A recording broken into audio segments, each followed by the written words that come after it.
Oke, di video kali ini kita mau bahas tentang yang namanya circuit breaker ya. Nah, ini bukan istilahnya itu circuit breaker di kelistrikan ya. Kita lebih bahas circuit breaker di strategi yang biasa kita lakukan ya ketika membuat aplikasi yang lumayan kompleks dan banyak integrasi dengan aplikasi lain. Nah, tapi sebelum bahas tentang circuit breakernya, nah kita bahas dulu tentang pendahuluannya ya, atau kenapa sih kita butuh si circuit breaker ini gitu ya. Alasannya apa? Background-nya itu seperti apa? Nah, kita bahas dulu di awal pendahuluannya. Yuk kita bahas. Oke, kita bahas latar belakang permasalahan apa ya yang biasa terjadi ya, dan kenapa kita butuh si strategi circuit breaker ini. Oke, sebelumnya di video sebelumnya ya tentang playlist senior programmer itu saya bahas tentang back pressure ya. Nah, back pressure itu kan terjadi kalau aplikasi kita yang kita buat itu tidak bisa handle jumlah request ya sebanyak dari si yang masuknya. Nah, gimana kalau kejadiannya terbalik gitu ya? Justru yang mengirim datanya atau yang mengirim requestnya itu aplikasi yang kita buat. Nah, sedangkan yang menerima requestnya itu aplikasi orang lain. Nah, ketika misalnya kejadiannya adalah aplikasi kita, misalnya ya, di sini ini aplikasi kita misalnya ya, lalu ada aplikasi orang lain di sini. Nah, requestnya ternyata di sini kita request ke aplikasi orang lain, misal saja gitu ya. Ini app kita. Sorry, malah dihapus. Ini misalnya app kita ya. Lalu ini punya orang. Misalnya kalau teman-teman misalnya bikin toko online mungkin koneksi ke payment gateway atau logistik dan lain-lain. Intinya adalah third party ya. Nah, third party. Oke. Dari aplikasi kita misalnya sekarang justru produsernya atau pengirim datanya itu justru banyak banget gitu ya. Yang biasa kita bisa sanggup handle misalnya 100 per second gitu ya. Nah, tapi ternyata third party kita itu tidak sanggup menghandle sebanyak itu. Misal saja yang bisa dihandle itu cuma misalnya gitu ya 20 per second. Seperti itu. Nah, kejadian seperti ini sangat berbahaya. Bahayanya apa? Bahayanya ketika misalnya dia request-nya cuma 20 per second, ini problemnya adalah nanti otomatis kan latency-nya itu semakin tinggi ya, atau respon time-nya semakin tinggi. Misal yang tadinya respon time aplikasi third party-nya mungkin mereka sudah implement queue dan lain-lain gitu ya. Artinya respon time mereka misalnya kalau 20 per second itu 1 second respon time-nya. Tapi karena kita mengirim misalnya 100 per second, 20 data pertama oke, responnya 1 second. Tapi berarti 20 data selanjutnya respons time-nya naik. Jadi 2 per second. Jadi yang 20 pertama itu respons time-nya sekitar 1 second gitu ya. Nah, tapi karena 80-nya harus nunggu gitu ya. Jadi 20 selanjutnya itu kurang lebih sekitar 2 second. Tapi karena harus nunggu lagi karena masih ada gitu ya. 20 berikutnya itu sekitar 3 second. Dan terus gitu ya. Jadi 20 berikutnya itu 4 second dan yang terakhir gitu ya 20 berikutnya itu 5 second. Nah, problemnya adalah ini kan baru 100 per second gitu ya. Berarti kan di detik kedua harusnya ada request lagi. Detik keduanya justru lebih lambat gitu ya. Jadi yang detik keduanya itu responsnya ini jadi 6 second, 20 pertama, ini jadi 7 second, 8 second, 9 second gitu ya, 10 second dan terus. Jadi secara eksponensial malah aplikasi kita yang response time-nya makin naik gitu ya. Nah, di tempat orang lain mungkin di kliennya mereka sudah ada rate limiter atau dan lain-lain dan sebagainya. Tapi artinya di sini jadi masalah. Nah, ketika kejadian seperti ini gitu ya, kalau kita tidak tangani dengan baik gitu ya, maka bisa jadi aplikasi kita yang malah down ya atau istilahnya tuh mati gitu ya.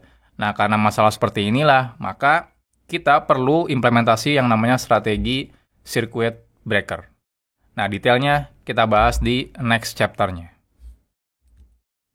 Oke, sekarang kita bahas tentang circuit breaker-nya. Jadi kita sudah tahu ya tadi ya, kalau misalnya aplikasi yang kita buat ternyata mengirim data yang terlalu banyak gitu ya, dan akhirnya kita dapat response time-nya makin lama makin naik gitu ya. Nah, artinya kita harus implementasi yang namanya circuit breaker. Circuit breaker itu intinya tidak bisa misalnya kasusnya itu kita tidak bisa menjaga request-nya bakal berhenti dulu nih request-nya, nggak bisa gitu ya. Jadi request masuk terus, tapi gimana caranya request yang kita masukin gitu ya, yang kita terima maksudnya, itu tidak membebani ke belakang gitu ya, yang third party yang kita tembak, atau juga dia tidak membebani yang aplikasi yang sekarang kita lagi jalankan, seperti itu.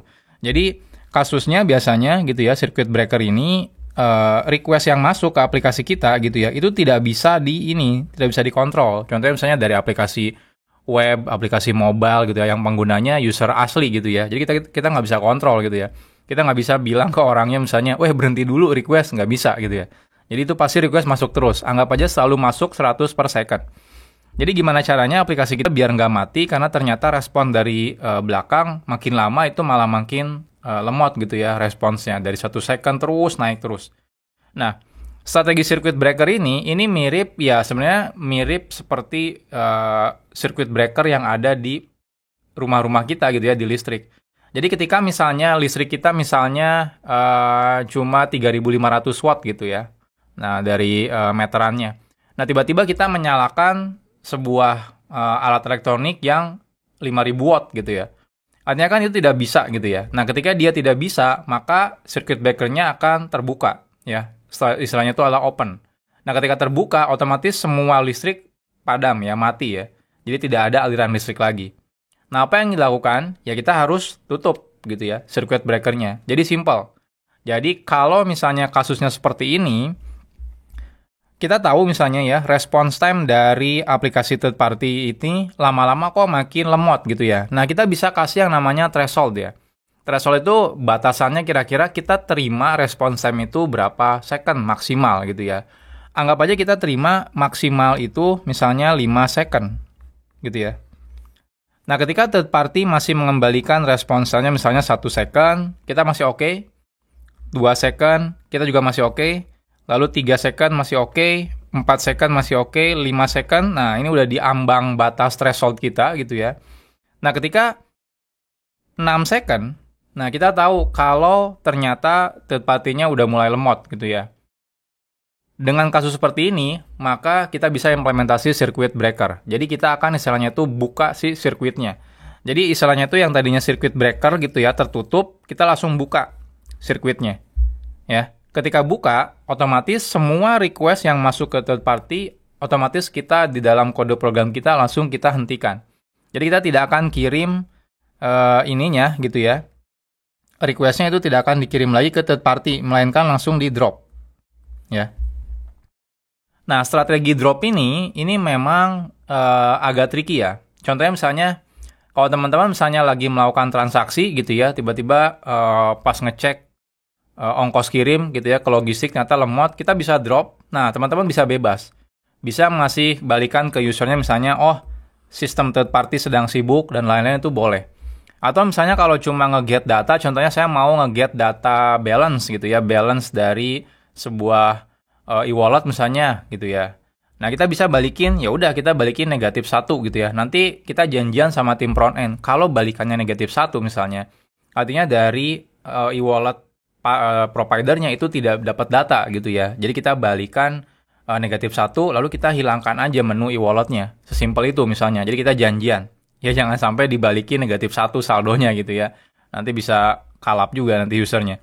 Nah, tapi intinya requestnya kalau memang sudah di atas threshold kita, yaitu adalah 5 second ini, maka semuanya kita akan drop.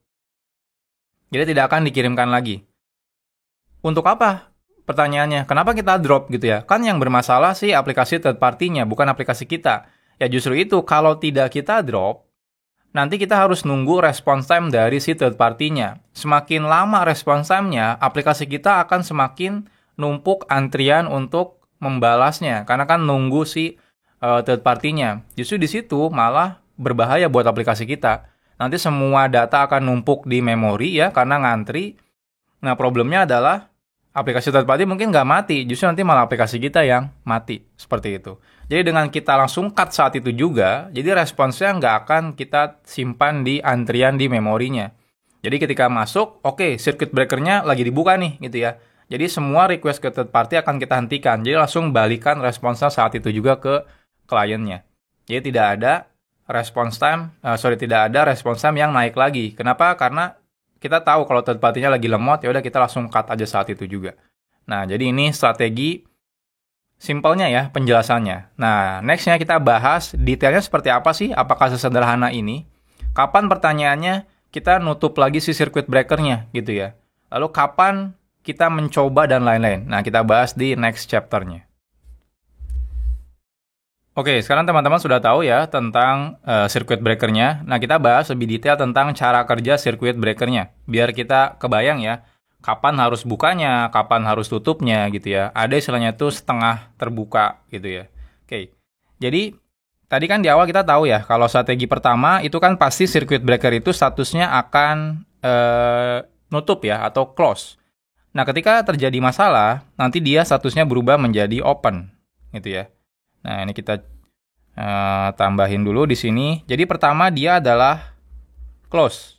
Jadi kalau close gitu ya, jadi mirip circuit breaker di rumah aja gitu ya. Kalau tertutup berarti aliran listriknya jalan.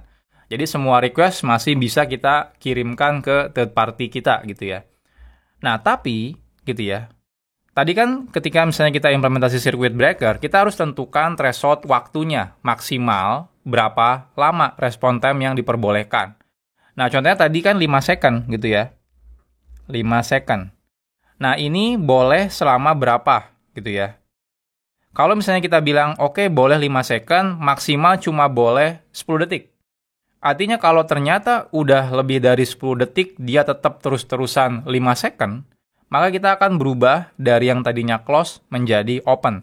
Jadi di sini kita bilang maksimal respon time-nya adalah 5 second, lalu ada istilahnya itu time window, ya time window itu seberapa lama kita mau menerima respon time 5 second ini. Anggap aja misalnya kita terimanya time window-nya itu adalah 10 second.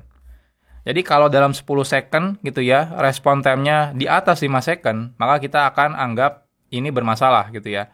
Maka kita akan rubah status circuit breaker kita yang tadinya close itu menjadi open.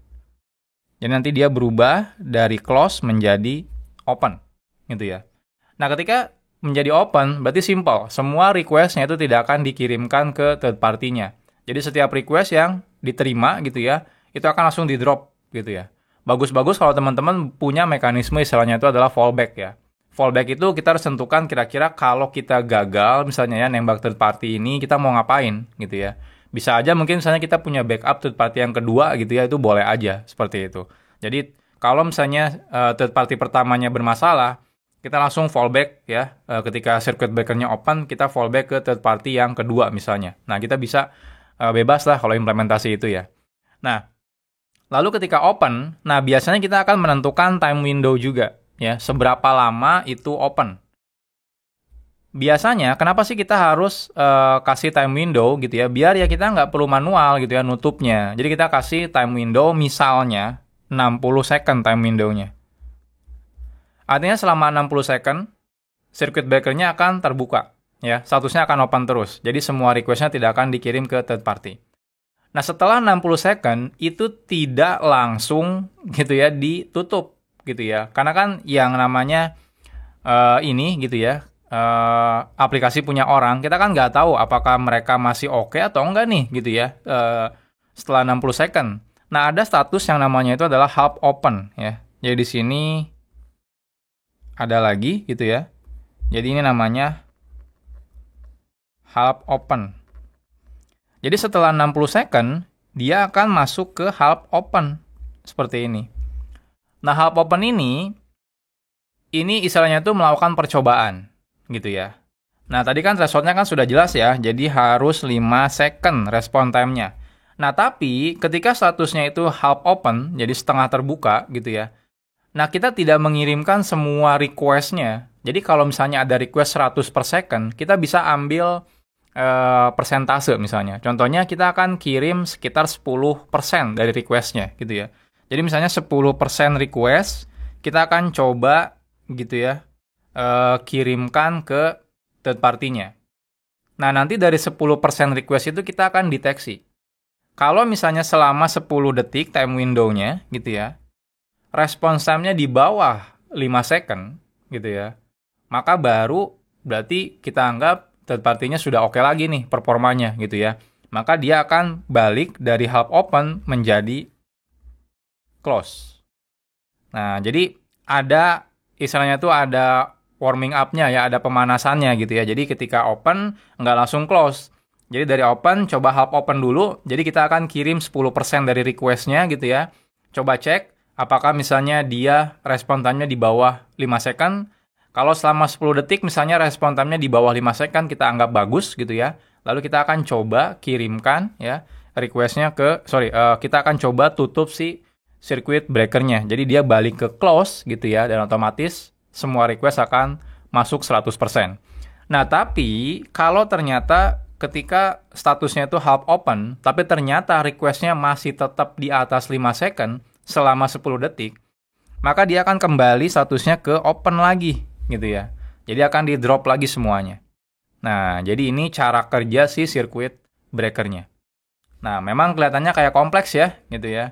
Tapi ini memang cara kerja si circuit breaker gitu ya. Circuit breaker di programming maksudnya ya, bukan circuit breaker di kelistrikan.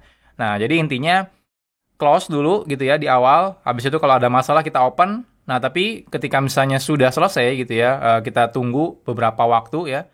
Nah, kita akan coba ke half open. Jadi kayak pemanasan dulu, kalau ternyata sudah tidak ada masalah, kita akan balik ke close lagi. Tapi kalau masih bermasalah, kita akan balik ke open lagi, kita tunggu selama 60 detik lagi. Jadi gitu terus cara kerjanya. Oke, kita masuk ke pertanyaan penting nih. Gimana cara bikinnya? Karena kalau tadi kita lihat, kayaknya sih kompleks banget gitu ya. Dan memang kompleks sebenarnya ya untuk si implementasi circuit breaker ini. Jadi ada statusnya, close open, half open, ada harus detect dari responsnya gitu ya, ada time window-nya gitu ya, harus bisa tahu kapan gitu ya dari open jadi half open, ataukah harus balik lagi atau langsung close gitu ya. Jadi semua ini memang kompleks gitu ya. Nah, saya sendiri, teman-teman tidak sarankan untuk implementasi manual semuanya ya. Kenapa? Karena memang agak sedikit sulit ya, atau ribet lah istilahnya itu. Nah, lebih baik ya kalau teman-teman pakai misalnya bahasa pemrograman apapun, harusnya sekarang itu sudah banyak library yang memang sudah implementasi circuit breaker ini. Teman-teman tinggal cari aja misalnya kalau teman-teman pakai Java, Java Circuit Breaker Library gitu ya. Nanti ada contohnya Resilient 4G gitu ya. Lalu teman-teman kalau misalnya pakai Golang, cari aja Golang Circuit Breaker Library itu banyak gitu ya. Node.js dan lain-lain tuh banyak banget gitu ya. Jadi dibanding kita harus implementasi semuanya manual gitu ya, saya sarankan teman-teman ya pakai aja library yang sudah ada. Jadi kita bisa fokus ya melakukan pekerjaan kita ya. Kecuali memang teman-teman challenging gitu ya, pengen nih gimana caranya ya kalau bikin sendiri, ya itu boleh-boleh aja gitu ya. Bagus-bagus nanti kalau library-nya bisa di open source kan. Tapi kalau misalnya kita mau fokus ke pekerjaan kita, ya udah pakai yang sudah ada aja kayak gitu. Jadi ini materi tentang circuit breaker ya. Nah, next-nya kita bahas lagi gitu ya, materi-materi apa aja sih yang cocok gitu ya, yang perlu diperhatikan terutama untuk para senior programmer. Kita ketemu lagi di video selanjutnya. Salam programmer zaman now. Bye-bye.